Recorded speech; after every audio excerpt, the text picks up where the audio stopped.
पर्वतों के बीच बसा एक ऐसा धाम जहां केवल शरीर नहीं, आत्मा भी यात्रा करती है। यह है केदारनाथ, भगवान शिव का निवास। और ये कहानी है मेरी पहली यात्रा की। यह यात्रा केवल शरीर की नहीं, आत्मा की भी है। अगर आपने अभी तक केदारनाथ नहीं देखा तो एक बार जरूर जाइए।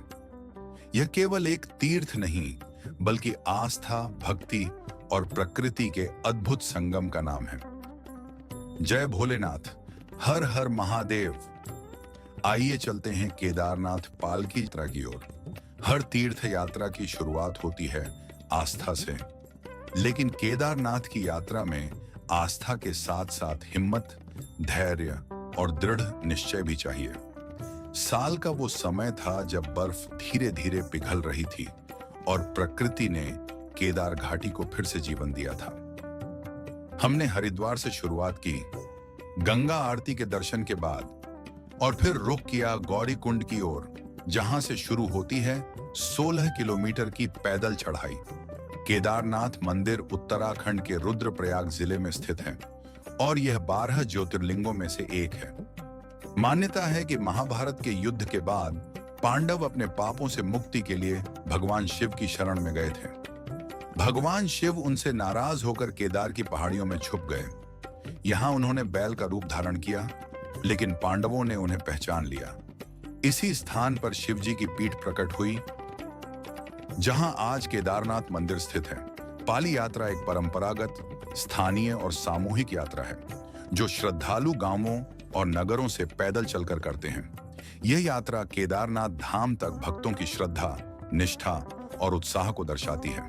यह यात्रा हर साल मई-जून के महीने में मंदिर के कपाट खुलने के बाद शुरू होती है। यात्रा की शुरुआत प्रायः गौरी कुंड से होती है, जो केदारनाथ मंदिर से लगभग 16 किलोमीटर की दूरी पर स्थित है।